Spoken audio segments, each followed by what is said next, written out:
তারা তো চায় পর্দা করুক, কপালে যতটুকু অংশ ঢেকে আছে ততটুকু তো পর্দা হচ্ছে, তাই না? আমার মনে হয় পুরো মুখ জুড়ে টিপ পড়া উচিত, হুজুরদের আরো সাপোর্ট করা উচিত। ঠোঁট টিপ দিয়ে আটকে রাখলে এইসব শোনা লাগতো না, এটাই হচ্ছে রিয়েল শাহবাগী। যে বেশি বেশি টিপ পড়েন এইটুকু তো পর্দা হচ্ছে, যারা একেবারে পর্দা করছে না তাদের জন্য। ধরেন আমি একেবারে কিছুই করছি না, একেবারে বিন্দু থেকে শুরু করলাম, এটাই না হয় আমার বিন্দু পর্দা। কারো কথায় বা সমালোচনায় কান দেওয়ার দরকার নেই, নিজে নিজে এগিয়ে যান পাবনার দিকে। উনি হয়তো নেশাগ্রস্ত অবস্থায় আছেন। আপু আসেন, জান্নাতে নামিয়ে দিয়ে আসি। ফোন কেনার সময় 200 টাকা কম দিছিলাম, তার জন্য এমন ভিডিও দেখা লাগে। কি বলছিস তুই? জান্নাত থেকে পালিয়ে এসেছে পর্দাশীল নারী। কতবার বললাম সস্তা জিনিস খাস না, শুনলই না। যেন আল্লাহ নামাজে মনোযোগী বানিয়ে দেন, আমি যেন একজন হাফেজ হতে পারি, হাফেজা। আর তৃতীয় ইচ্ছা হচ্ছে কি আমাকে একজন সৎ, নেককার, দিনদার কোন একটা জীবন সঙ্গী আল্লাহ দান করুন। এই 3টা ইচ্ছা। উনি কিন্তু আসিফ হুজুরে ডিজার্ভ করে। ওজু সারা দেখে ফেলেছি, আমার কি পাপ হবে? দাঁড়া নজু করে আসি। গাড়ি এসেছে, উঠে পড়েন, জান্নাতে নামাই দিয়ে আসি। ডান কাদের ফেরেস্তা, ভাই তুই লেখ। বাম কাদের ফেরেস্তা, না ভাই তুই লেখ। আমাকে যেন আল্লাহ নামাজে মনোযোগী বানিয়ে দেন, আমি যেন একজন হাফেজ হতে পারি, হাফেজা। আর তৃতীয় ইচ্ছা হচ্ছে কি আমাকে একজন সৎ, নেককার, দিনদার কোন একটা জীবন সঙ্গী আল্লাহ দান করুন। বোন, তোর ইচ্ছা শুনে ফেরেস্তারা মনে হয় হতাশ হয়ে গেছে।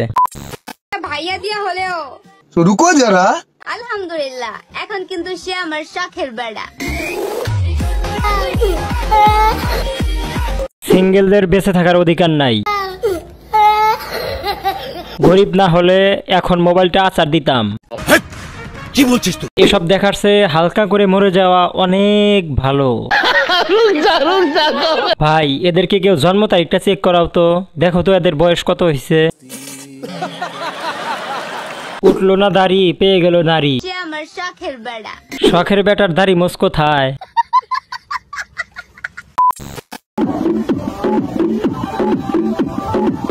মনে হচ্ছে কালো মহিষ লাফাচ্ছে।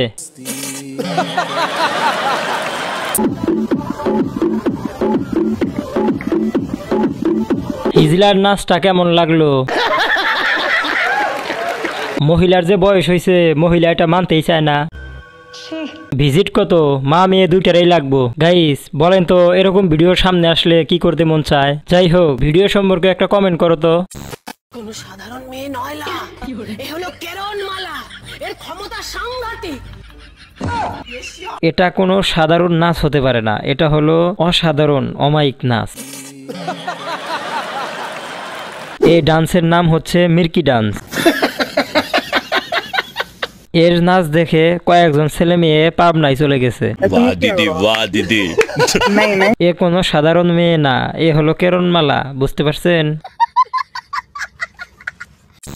সবে কদরে যে 20 রাকাত নামাজটা গেছে, যেটা সেখানে আমি 20 রাকাত নামাজ পড়ছি, কারণ সেদিন শাকিব খানেরও বার্থডে ছিল, সবে কদরের রাতও পড়ছে, আমার হিরোর বার্থডে, আজকে নামাজও পড়ছি। আজকে হিরোর নামটা আগে নিয়ে আমি মোনাজাত ধরবো।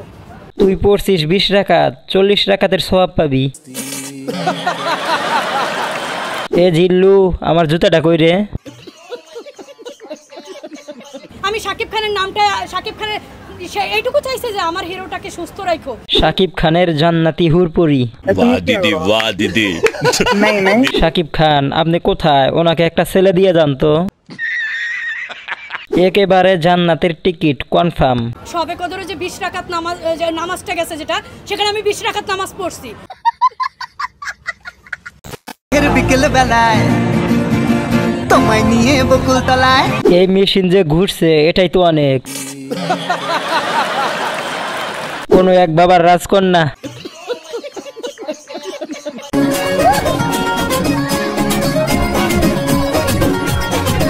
এনাকে দেখে নিজেকে একটু হালকা লাগছে। তোমায় নিয়ে বকুল তলায়। গোপাল গিন্নি এখন বাংলাদেশে। মেশিন কিভাবে ঘোরে, আমি তো ভাবছি থেমে যাবে। লাইফে ফার্স্ট একটা ভদ্র মহিলা দেখলাম, যে কিনা নাচা গান কিছুই করতেছে না। ভাই ও প্যানেল মে আর ঘুষাইছে মামুন ভাইয়ে লাচাইছে অন্য লোকে তো ডাব।